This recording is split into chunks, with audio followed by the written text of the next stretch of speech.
Hi, good evening. Welcome to A Foreigner in the Philippines. I was about to go to bed and then I just read this particular message from someone.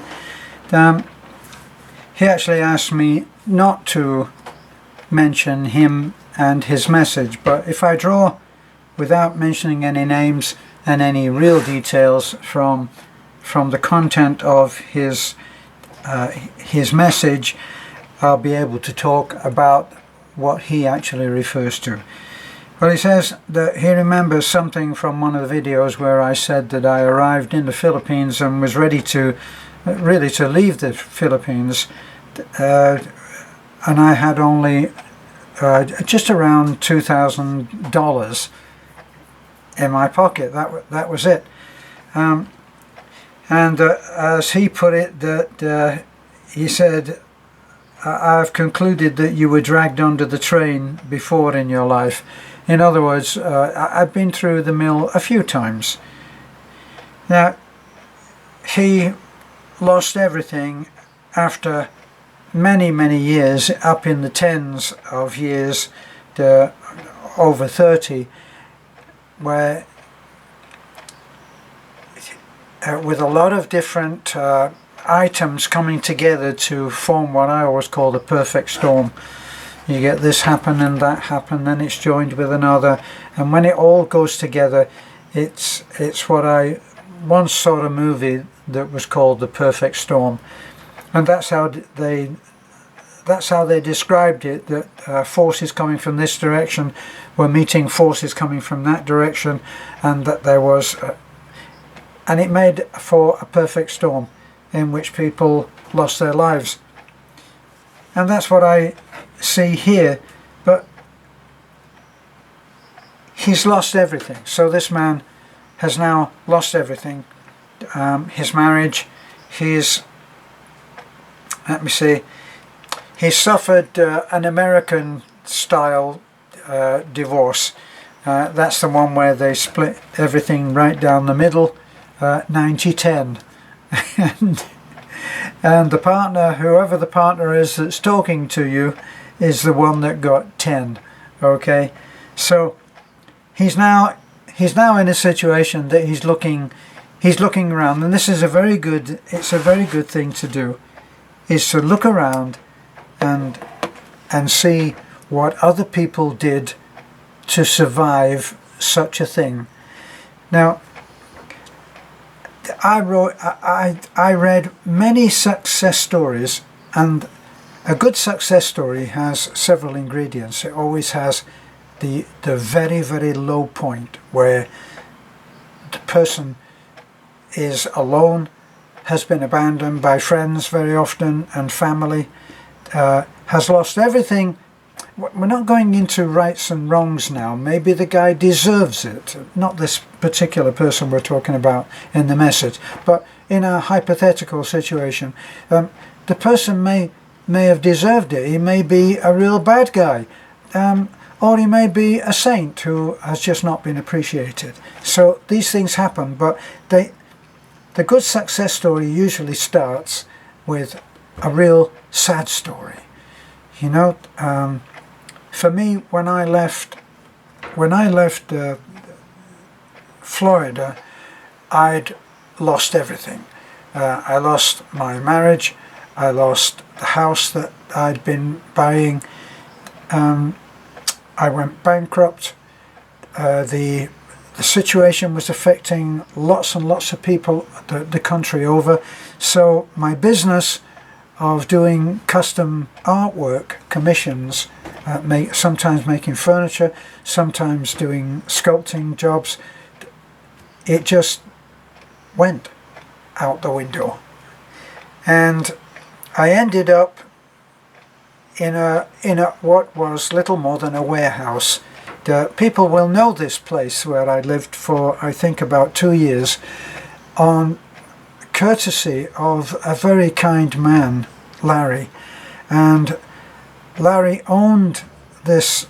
He had inherited this warehouse, which he turned into a kind of an art gallery, and he had a wonderful life, actually. He was a very, very happy man.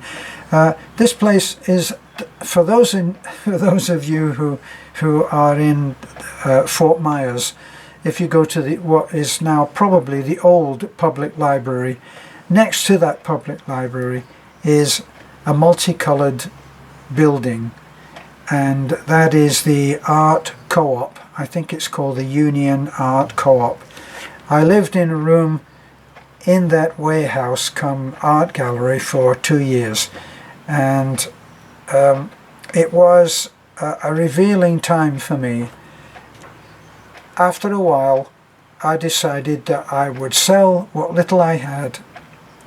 You got to remember that I'd vacated a house that I'd lost, that was repossessed, and shortly after that I filed bankruptcy. I'm not ashamed of this. I'm not ashamed that I lost everything. Many people who have gone on to become great successes have, well, the President of the United States has been, I think he's been bankrupt at least twice or 3 times. So anybody who's bankrupt now and feeling shamed and sorry for themselves, don't. You're in good company. There are many, many big successes that have started their climb to fame and fortune and success with a bankruptcy. So anyway,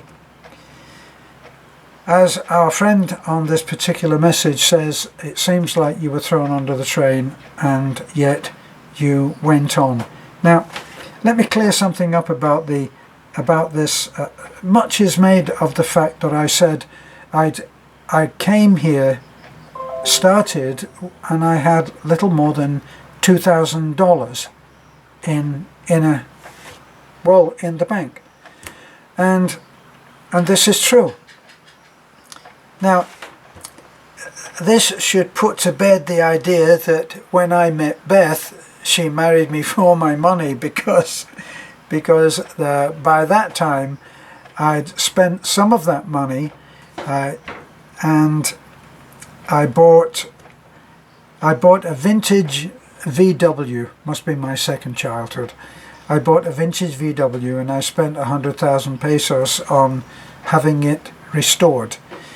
Now later, Beth and I came back from Bohol, and we went up to where the VW was stored, and we were able to drive it with very little money and a very cranky, as Beth would say, very cranky clutch cable on that VW that made gear changing an absolute symphony of sound, I can tell you. And we drove it down via 2 different ferries from island to island, and we got it home to Bohol. And it's been stored at the back of Nesta's garage work area, and for all I know they've been keeping chickens in it. But anyway, it can be restored to its former glory, and we intend to do that. We've got to do one particular alteration, improvement to the road, where it's a real bump like this, so you would be bottoming out as you went over it in the VW. So we're going to handle that and try to get the VW back home, and then we'll start doing bits of work on it. So anyway, so the point was that I came here. Now, I wasn't alone. This is the thing, is that it wasn't a huge success story in terms of surviving against all odds, because I came out initially to spend some time with my son, my youngest son, which I'd missed out on when I lived in the UK. And I came out and I had a few, and I stayed with him. So I didn't have any rent, any expenses. I just fed myself. And we spent time together, and it was a great time of bonding.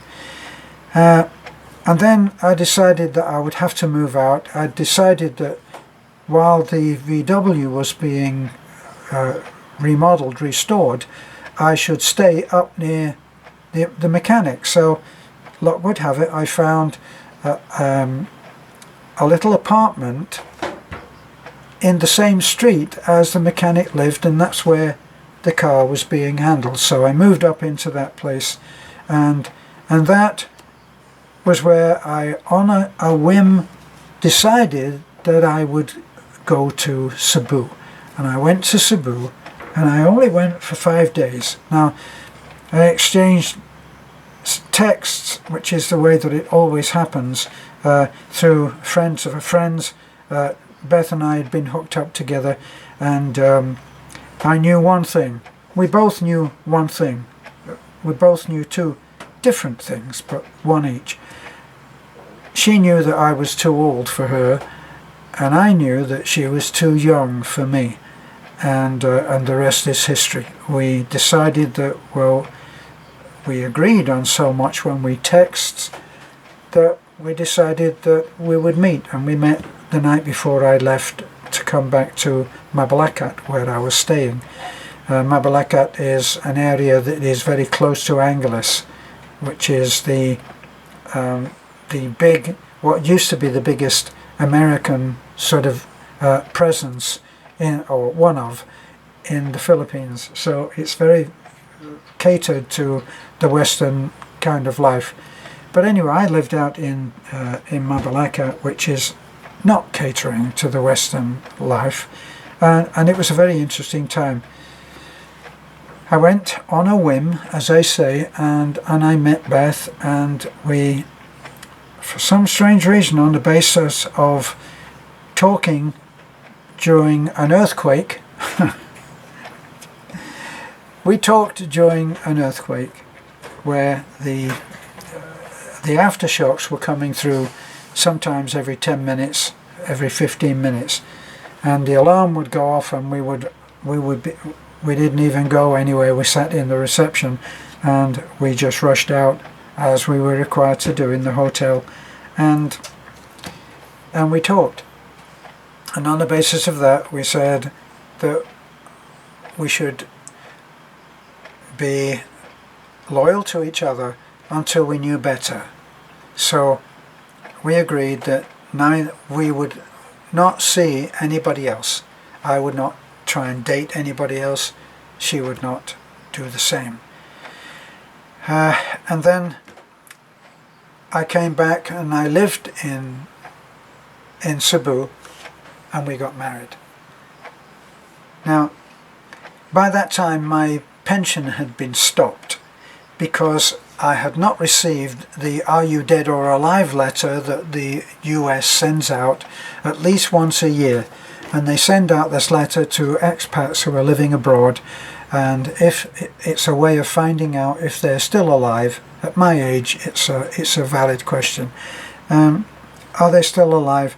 You answer that letter by postal service in the envelope that it came in, and so they know that it was you that got the letter, and that it's you that's saying, yes, I'm still alive.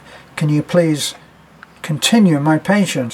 Well, I didn't get that letter, so they stopped my pension. So Beth and I started our relationship with a very tough time of very little money. So the idea that money was a great deciding factor in our relationship is way off mark. So we decided that if we came to Bohol, we would be able to live with Nanay, and she would be able to spend some quality time with Nanay, which she had not been able to do when her dad was alive, and we would be able to live very cheaply, because we'd be living rent-free, and we would just really be paying food and very small bills. That's another lot of wishful thinking too, because once we came here, we discovered what we believe is our mission of helping, and that's where we started our work. Well, we first started by building a house. I built the house. Beth spent time here being a housekeeper with Nanay, and it was it was a very pleasant time. We eventually managed to buy a motorcycle on finance, which was a bit of a killer, but by that time my pension had been reinstated, so we at least had, and this is to kill another myth, irrespective of any money that I had saved, that ever dwindling 2,000, I had two pensions, one from the UK and one from the US, and given those two pensions we were able to live quite modestly and be financially independent, as we have continued to be. That if everything stopped, all of this changed and we went back to the very beginning of being in Bohol, we would still be, albeit a very modest living, we would still be able to survive. So that's something that's very important.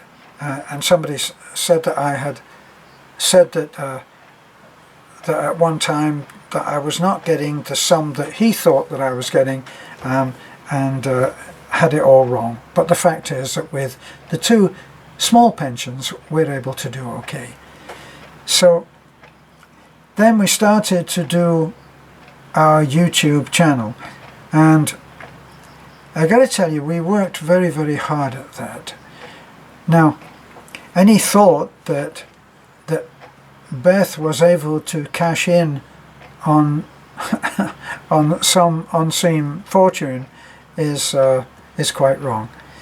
And the mission that we found, where we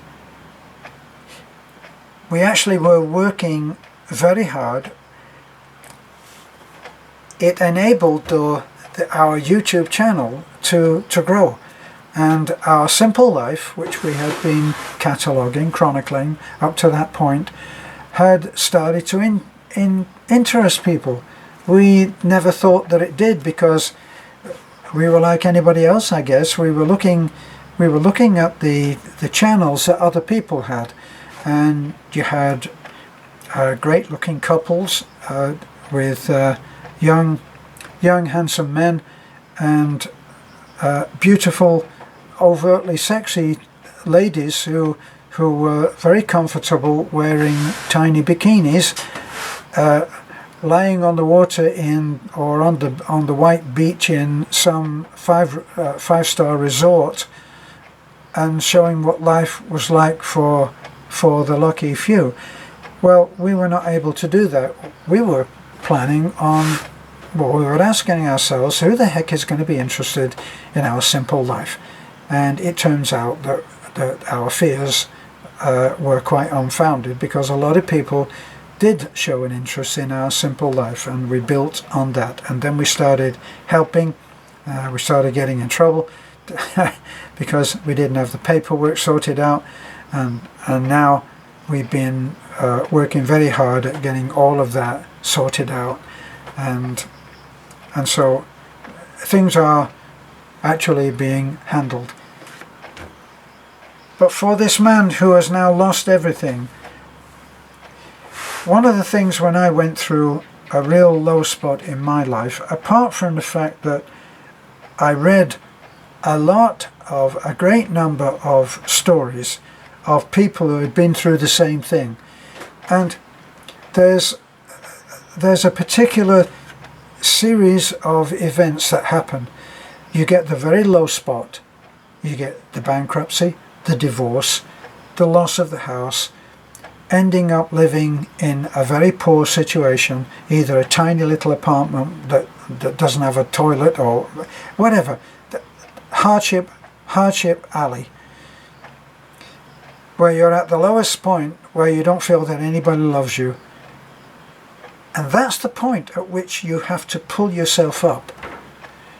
So it's one of those things. Just at that point when you feel the most unlovable, well, look at it. Obviously you are unlovable. You've been divorced. Probably you've been estranged from your family, who may even have been disgusted with the fact that this has happened to you. Not everybody understands everything about the life that you lead and how you've come to be where you are. And you need to pull yourself up. Now, one of the books that I read on this kind of thing, of pulling yourself up by your bootstraps, in other words. So you're taking hold of your own boots and you're pulling yourself up. And Napoleon Hill wrote Think and Grow Rich. And in there, in one of his, he's in his office when his secretary comes in and said, there's a very, obviously a homeless man is insisting that he speak to you. So Hill apparently was a real helper, a very generous man. He says, show him in. And in comes a man who has seen some hard times. Well, what Hill does is he gets him cleaned up. He takes him in, and they get him. They let him use the bathroom. He takes a shower. They get him into clean clothes, and they then sit him down and say, after he's eaten a good meal, okay, there's the basics. There's the basics. Cleaned up, survival, clean clothes, food. You're starting at zero. What's the story?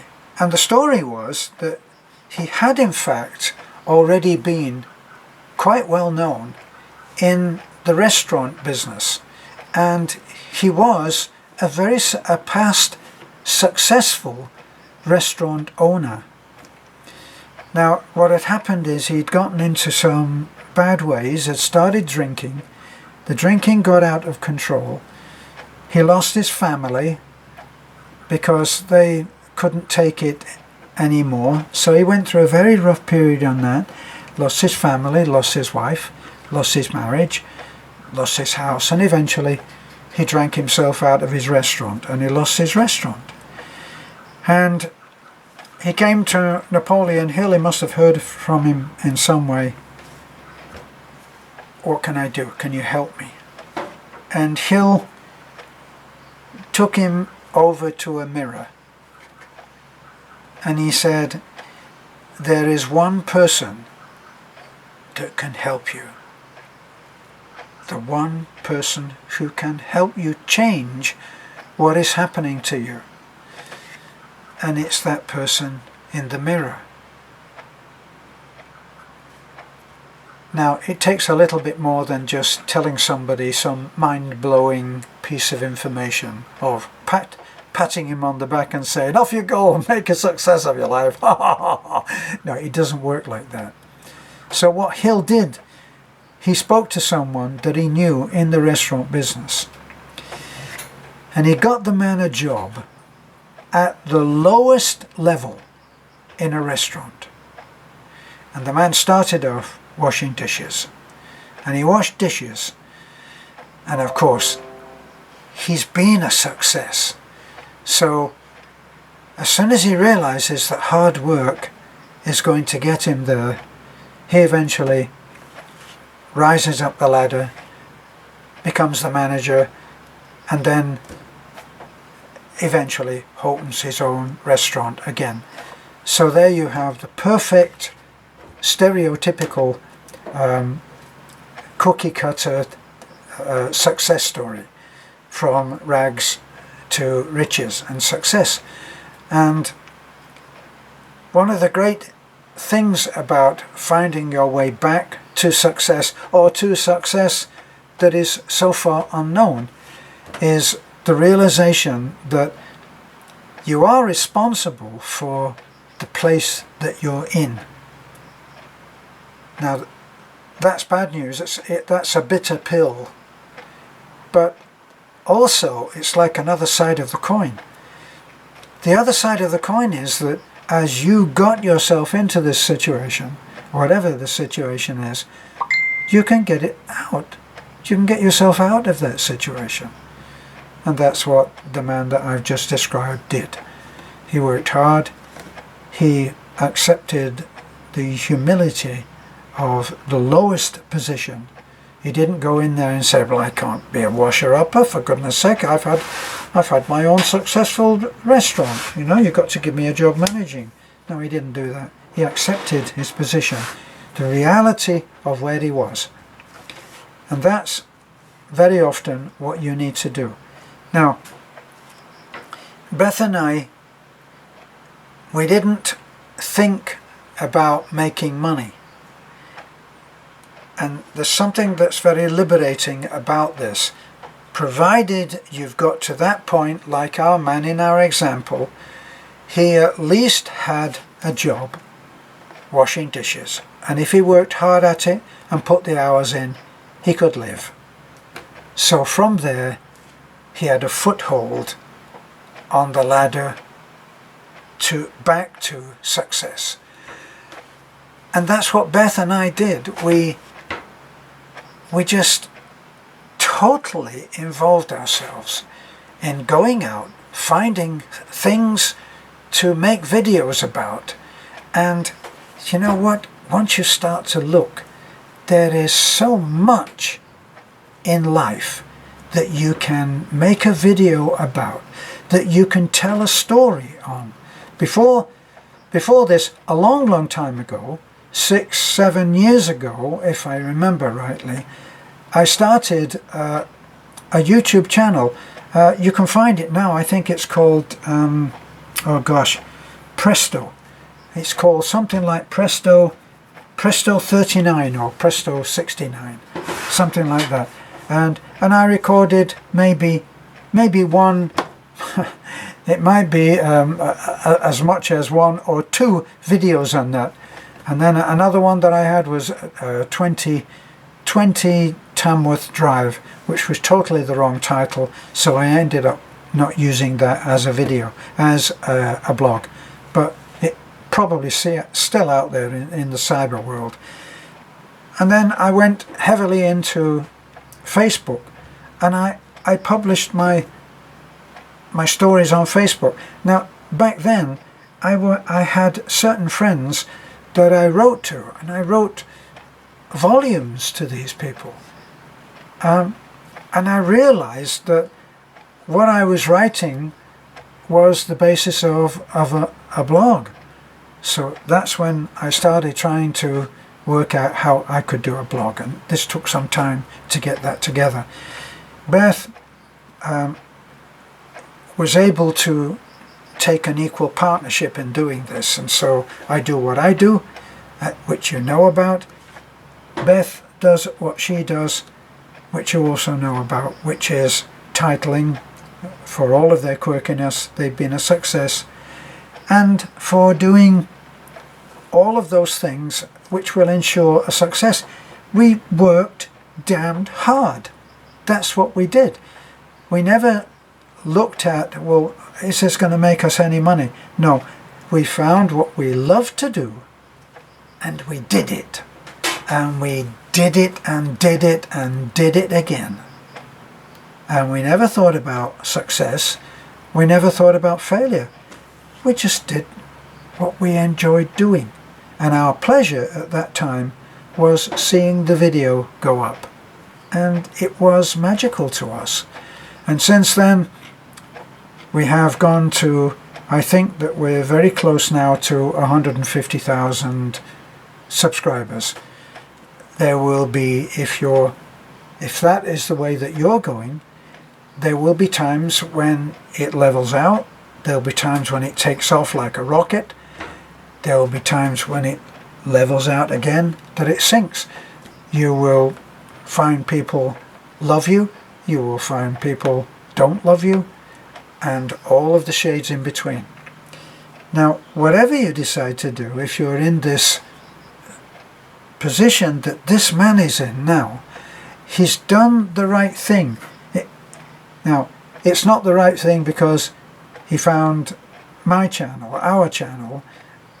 It's that he looked for other people who have been through the mill, been thrown under the train, as he says, and yet have come out. And no matter the age, this is the other thing, if if my case proves anything, it is that at any age you can still reinvent yourself and go ahead, and no matter what the opposition, no matter what the disapproval, no matter what people may say about you, you can become successful at what you do. Now, for those of you who don't know, I will be 80 years old next month. So, if I can do it,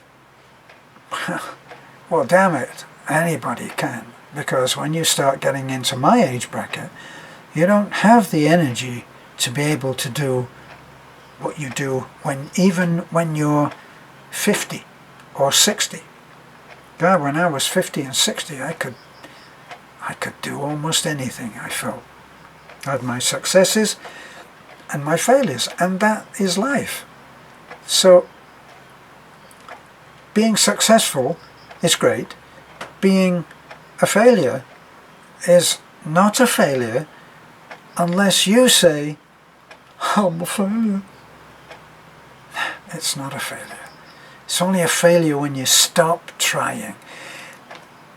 The road to success has been chronicled by so many people that it's impossible, if you are willing to open yourself up to looking how other people have done it, it's impossible for you to fail. Colonel Sanders approached, if the stories are correct, he approached 7,000 or 8,000 restaurateurs with his recipes and says, if we do this, you're going to be successful. They all turned him down until finally he got his deal. People like Elton John. Elton John was writing songs for a long time before the company that had him, whoever that was, I don't know, they had him on contract to write songs, but not to release them. And eventually he was hooked up with Bernie Taupin, who the chemistry between the two of them began to turn out great songs. But he had his feelings of defeat. He served his time. There are many, Mark Bolan is one that comes to mind. Mark Bolan reinvented himself with his very long, very tight curly hair and a whole different image. Prior to that image, he used to walk around in the only suit he had, which was a white suit. And when people at the various record companies saw him coming, they go, oh my God, it's that guy again in the white suit. And they hid from him. He had to work hard for his success. And he did work hard. So all of these people have all got their stories out there. They don't hide them. They're rather proud of their bad story at the beginning, because it brings in the good at the end, or as far as they have actually come. So this letter, as in so many of the letters that I get great letters. I get great letters which inspire a talk like this. I get great letters which just are already successful. I had a great letter from a couple who had gone to America. They loved it there. I always say America is not the great paradise that people think it is, but I don't say that it's not paradise. For some, it will be. The couple that wrote to me, they loved our videos, which is, of course, always nice to hear. But they'd worked very hard, and they had either 2 or 3 beautiful kids, and they had a nice house, they had all of those trappings of success which are important to some people, including family. And I get loads of those kinds of letters which are wonderful, and I often read them out just because they're wonderful, not because of like this one where the man says, I see that you have obviously been thrown under the train a few times, and just so happens that I'm picking myself up off the line at the moment and wondering what the heck to do. Do the next thing that there is to be done. What do you do next? The next thing that you need to do. One step in front of the other, and make that a successful step. You'll get there. Okay, my friend, and everybody, thanks for listening. I've been waffling on again. It's what I do.